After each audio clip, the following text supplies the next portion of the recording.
I don't owe you loyalty if we're not married, she said. So I told her she'd never have to worry about loyalty again. Now she's begging me to talk while I'm thriving alone.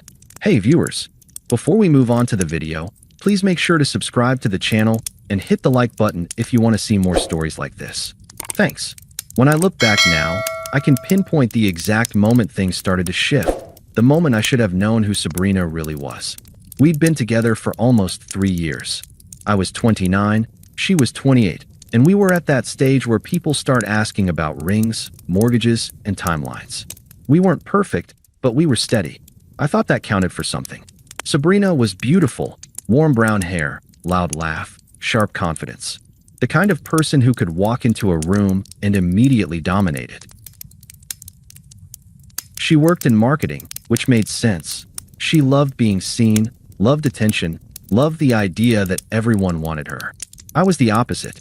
I wrote software for a logistics firm. Quiet, consistent, not flashy. My idea of a good night was a movie and takeout on the couch. Hers was a rooftop bar and 50 Instagram stories of cocktails. But I loved her. I really did. She had this spark that made every day feel alive. I just didn't realize how easily that spark could burn people too. It started small, harmless flirting, I thought. A coworker named Caleb started showing up in her stories. Tall, slick, confident, the type who always had a drink in hand. She'd tag him with captions like, "My favorite work twin," or "Work husband red heart." I ignored it at first. I trusted her. I wanted to trust her. But one night, she posted a boomerang of them laughing at some bar, his arms slung around her shoulders, her head tilted toward him. The caption read, "My favorite headache face with tears of joy red heart." I stared at my phone for a good minute, that sinking feeling creeping into my chest. It wasn't jealousy, it was humiliation. It was knowing every person who saw that story probably thought I was a fool. When she came home, tipsy and glowing, I kept my voice calm. "Ethan, hey, can I ask you something? That post with Caleb, do you think that's a little disrespectful?" Sabrina, what? Oh my God, you're not seriously jealous of Caleb. Ethan, it's not jealousy. It just looked a little intimate, that's all. Sabrina, laughing, it's just a joke. We're close friends. He calls me his work wife. I call him my work husband. Everyone knows it's not serious. Ethan, then maybe you don't need to post it for everyone to see. Sabrina, you're so uptight sometimes. Seriously, relax. You know you're the real one. Don't turn this into some trust issue. Her tone wasn't defensive, it was dismissive, like I'd just said something childish. She patted my chest, kissed my cheek, and walked off to change. That night, she fell asleep instantly. I didn't. I laid there staring at the ceiling, wondering when expressing discomfort had turned into being controlling. I wasn't trying to cage her in. I just didn't want to be mocked in public by the person I loved. But I let it go, because that's what you do when you're trying to be the reasonable one. You tell yourself you're overreacting, that she wouldn't cross a line. A few weeks later, she started going out more. Work happy hours, team bonding nights, late client calls. She always looked perfect before she left. Heels, red lipstick, new dresses. And every time, she'd say the same line with a teasing smirk. "Don't wait up for me, Mr. Responsible." She said it like a joke, but I could feel the distance growing. One Friday, I decided to surprise her by picking her up after her team event. She texted me that she'd be home late, but I was in the area anyway.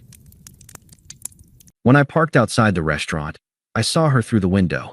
Caleb was there, leaning close, his hand brushing her arm as she laughed. I watched for maybe 30 seconds before turning off the engine and driving home. The next morning, she came in humming, holding a coffee cup with Caleb's name scribbled on it in black marker. "Ethan, you guys seem pretty close these days." Sabrina, "We work together every day, Ethan. He's my friend." Ethan, "Do friends usually hold hands at dinner?" Sabrina, pauses, "Were you spying on me?" Ethan, "I drove by. I saw you." Sabrina, "Wow. Okay, that's not cool. That's really controlling behavior." That word, controlling, hit like a slap. She said it with practiced ease, like she'd been waiting to pull it out. Ethan, "You know what's not cool? Pretending loyalty doesn't matter." Sabrina, "Loyalty? Laughs. We're not married, Ethan. You don't own me. You can't expect exclusivity when we're not even engaged." I remember freezing. Ethan, "So until there's a ring, anything goes?" Sabrina, I'm just saying, I have a right to figure out what I want. You can't guilt me for that. That was the moment it all snapped into focus. Every joke, every flirtation, every time she called me too serious. She'd been rewriting the rules in her head for months. I didn't yell. I didn't argue. I just stood there and said, quietly, Ethan, then you'll never have to worry about loyalty again. She looked confused, maybe expecting a fight. But I didn't give her one. I walked to the bedroom, grabbed my bag, and left. She didn't follow me. She didn't even call that night. And just like that, 3 years ended with one sentence that told me everything I needed to know. I didn't take much when I left. Just a duffel bag, my laptop, and a few shirts. Everything else, the furniture, the dishes, the framed photos we took on our trip to Portland, I left behind. I didn't want reminders. Driving away, there wasn't rage or heartbreak, just quiet disbelief. The kind that feels heavier than anger. I replayed her words in my head over and over. We're not married. You can't expect exclusivity. I'd never felt smaller than I did in that moment. I spent the night at my friend Adam's place. He didn't ask many questions, just handed me a beer and nodded when I said, "It's over." That night, I barely slept. Every time I closed my eyes, I pictured her laughing with Caleb, the look of irritation she gave me when I asked for respect. The next morning, I texted her one sentence. "I'll be by later this week to grab the rest of my stuff." No response. When I showed up 2 days later, she was sitting on the couch in leggings and a hoodie, scrolling through her phone like nothing had happened. "Sabrina, you're seriously doing this?"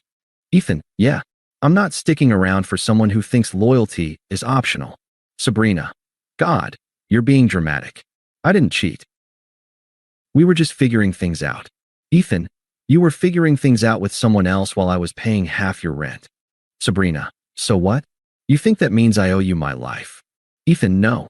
Just honesty. But I guess that's asking too much." I packed quietly while she huffed and muttered under her breath.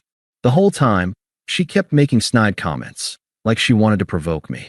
"Sabrina, you'll never find someone who's as upfront as I am, you know. Most people lie." "Ethan, you just said loyalty doesn't matter. That's not honesty, that's selfishness." "Sabrina, maybe I just don't want to live by your old-fashioned rules."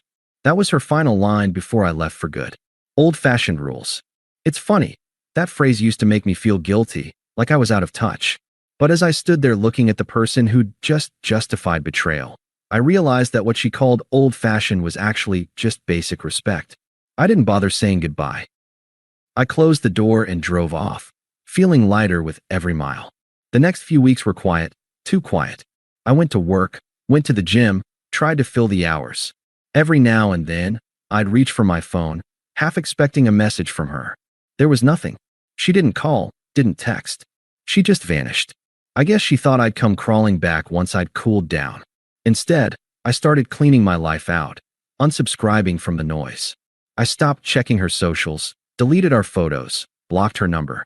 I told myself, no closure, no explanations, just peace. And slowly, it started to work. About a month later, I got a call from Mia, a mutual friend who'd known both of us for years. "Mia, hey, you okay?" "Ethan, yeah, I'm good." "What?" "Mia, you didn't hear this from me, but she's seeing Caleb now. Officially." "Ethan, yeah, I figured." "Mia, she's been telling people you were too possessive. That's why she left." I laughed, not because it was funny, but because it was predictable. "Ethan, that's fine. Let her say whatever she needs to say." "Mia, you don't sound surprised." "Ethan, when someone can twist their own words that easily, they'll twist yours too." After that, I made a rule, never ask about her again. I focused on myself. Work became a kind of therapy. I took a project that required me to move to a different city, smaller, quieter, exactly what I needed. I started running again, cooking my own meals, reading before bed. For the first time in years, my life didn't revolve around someone else's mood. Months passed. My friends said I seemed calmer, lighter, and they were right. Sometimes, though, I'd get flashes, like when I'd pass a restaurant we used to go to or hear a song she loved. For a split second, I'd miss her. Not her as a person, but the idea of who I thought she was. Then I'd remember her words. "We're not married. You can't expect exclusivity." And the feeling would fade. About 6 months later, I got my first text from her since the breakup. Just one line, "Hey, I think we should talk. I feel like you misunderstood me." I stared at it for a while. Then I deleted it. No reply. No second thought. She wanted to talk about misunderstandings, but there was nothing to misunderstand. She'd said exactly what she meant, and I'd finally learned to listen. That was the day I realized silence wasn't emptiness. It was peace. I didn't think about Sabrina much after that. Not really. I was too busy rebuilding my life. My work picked up. I got promoted to lead developer within a year. I'd moved into a clean, simple apartment with huge windows and zero drama. Some weekends, I'd drive to the coast, sit by the water, and just breathe. For the first time in years, there wasn't anyone criticizing me for being too quiet or too predictable. Peace had started to feel like freedom instead of loneliness. Every now and then, someone would mention her name, an old friend, a coworker, someone who still followed her online. I never asked for details, but they'd spill out anyway. Apparently, Sabrina and Caleb were official now. They were the it couple at her office, posting selfies at bars, fancy dinners, even a beach trip with matching captions about finding your person. When Mia told me that, I just smiled. "Mia, you're really okay with that?" "Ethan, if she's happy, great. Just means I was never the right person for her." "Mia, you're taking this way too well." "Ethan, I already paid the emotional bill. No point asking for a refund." And I meant it. I wasn't pretending. The anger had burned out a long time ago. But life has a funny way of looping back. About a year after the breakup, I got a message from an unknown number. "Hey, it's Mia. Can I call? You're going to want to hear this." When she called, I could hear the mix of disbelief and amusement in her voice. "Mia, so Sabrina's not with Caleb anymore." "Ethan, that was quick." "Mia, yeah. Turns out Mr. Charisma had a side girlfriend. At their office." "Ethan, you're kidding." "Mia, nope. Apparently, he was sleeping with their project manager while living with Sabrina. She found out because the girl accidentally tagged him in a private story." "Ethan, ouch."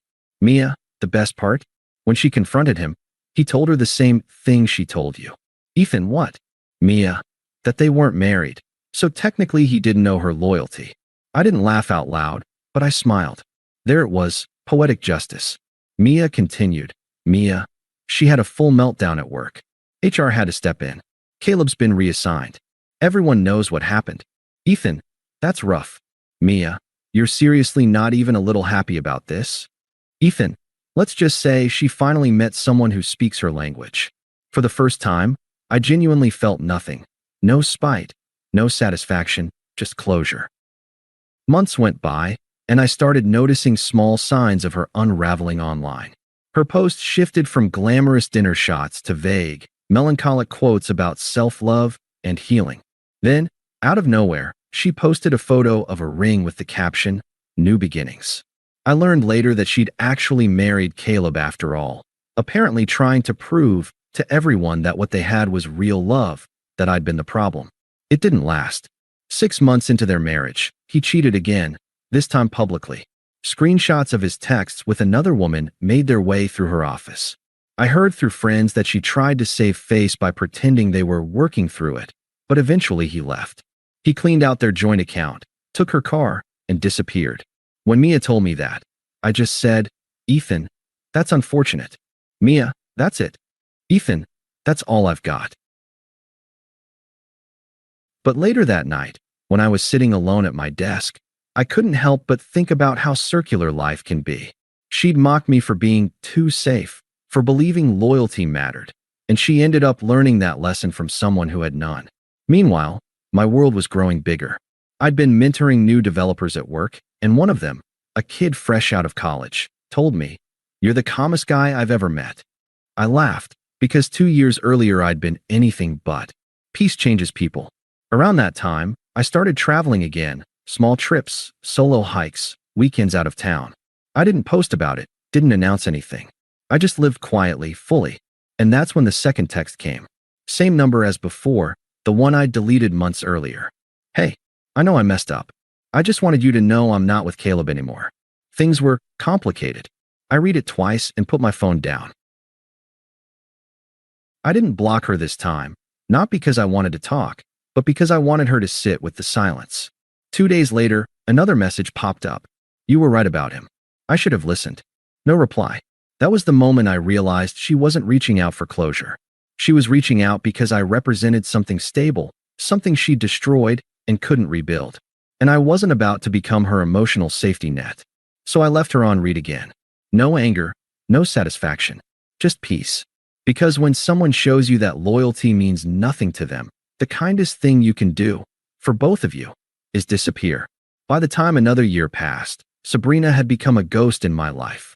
I never blocked her number, but her messages slowed to a trickle, short, guilt-ridden texts that never got answers. I still think about how things ended.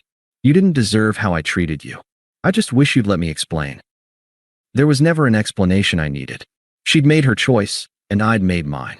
Life had started to reward that quiet decisiveness. Work was going better than ever. I'd been promoted again, this time to project lead. I'd moved into a better apartment, picked up guitar lessons, started cooking again. I'd even reconnected with old friends who said I finally seemed like myself again. I wasn't chasing happiness, I was just living. And that's when karma really started showing its full hand. Mia called one evening while I was watching a movie. Mia, okay, you're not going to believe this. Ethan, if this is about Sabrina again, I might. Mia, it is. And yeah, it's bad. Turns out, after Caleb vanished, Sabrina was left with a mess. He'd drained their savings, left her with overdue rent, and trashed her credit. She'd begged her parents for help, but they were tired of bailing her out. Apparently, they'd warned her about Caleb from the start. She'd also been let go from her company.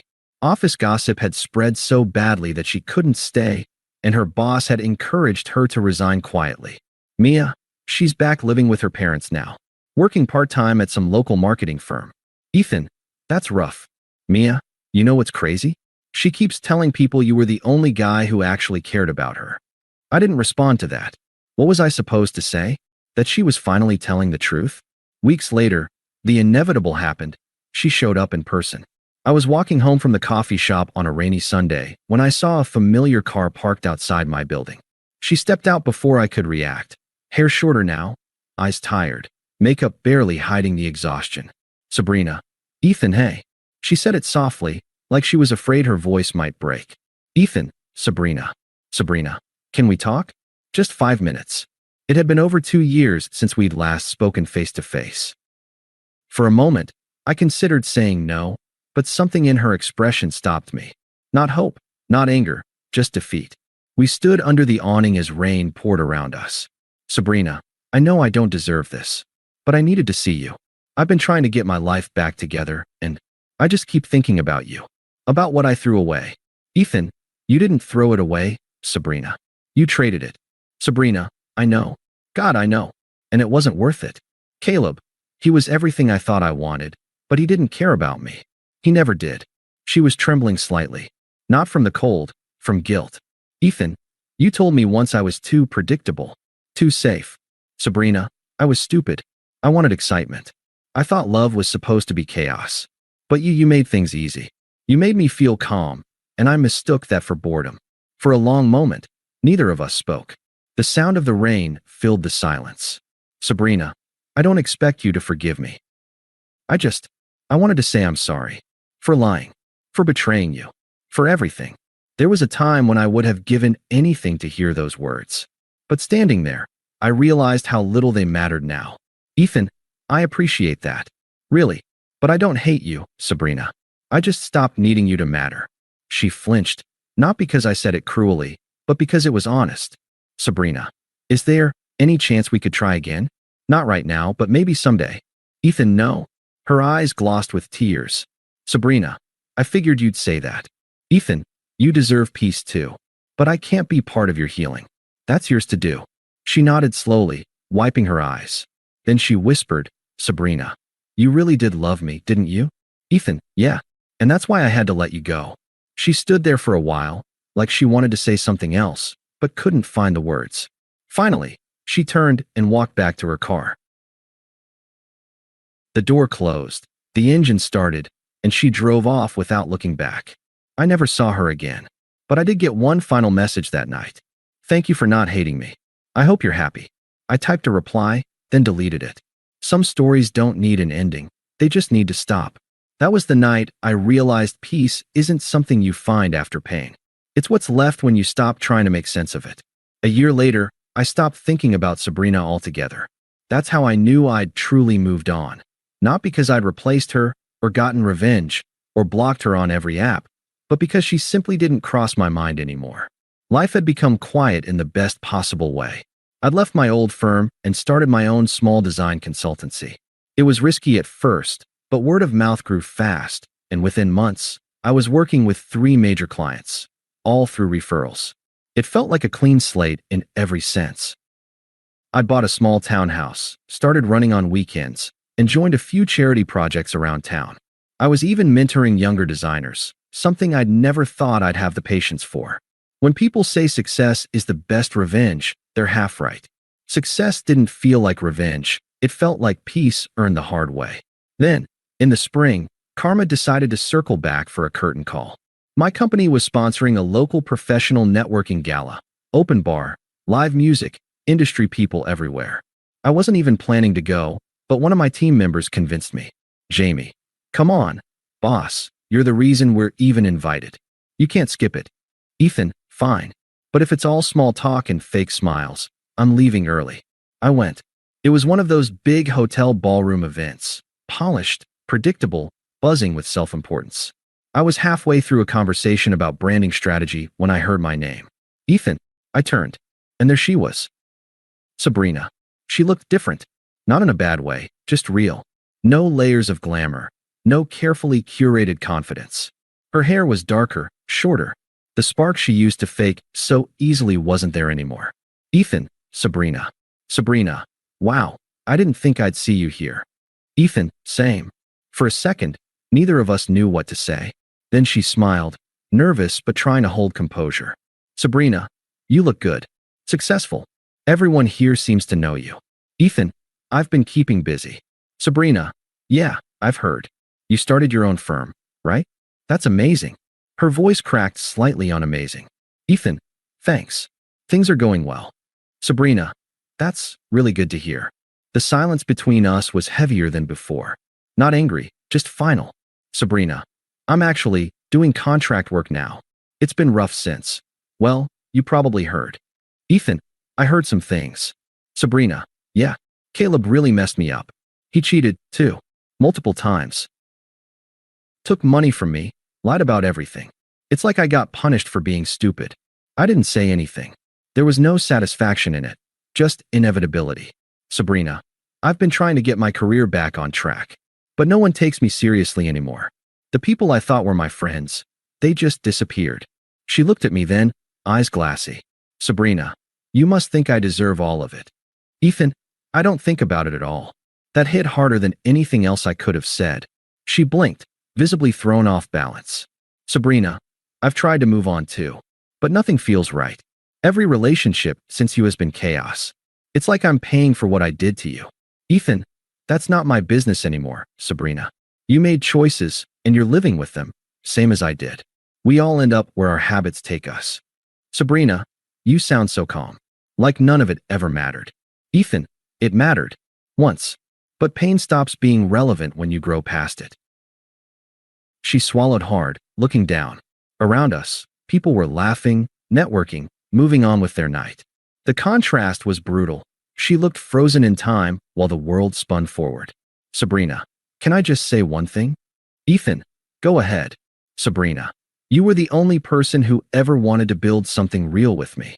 And I destroyed it because I thought I could do better. I was wrong. I let out a quiet breath. Not anger. Not pity. Just closure. Ethan, you didn't just lose me, Sabrina. You lost the version of yourself that someone could have built a life with. Her eyes filled instantly. Sabrina, I know. I gave her a small, polite nod. Ethan, take care of yourself. And I turned to rejoin my team. I didn't look back. That night, I stayed longer than planned. Not to prove anything, just because I was having a genuinely good time. I met new people, talked about future collaborations, even got invited to a panel for next year's event.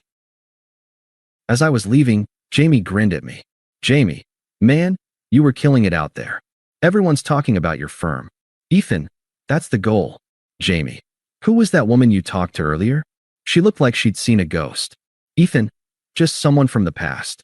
When I got home that night, I checked my phone out of habit. One new message. Seeing you tonight reminded me who I could have been if I hadn't ruined everything. I hope you keep being happy, even if I'm not part of it. I didn't reply. I archived the message and went to bed. And for the first time in years, I slept without a single thought of her. Because the truth is, peace doesn't need an audience. It just needs distance.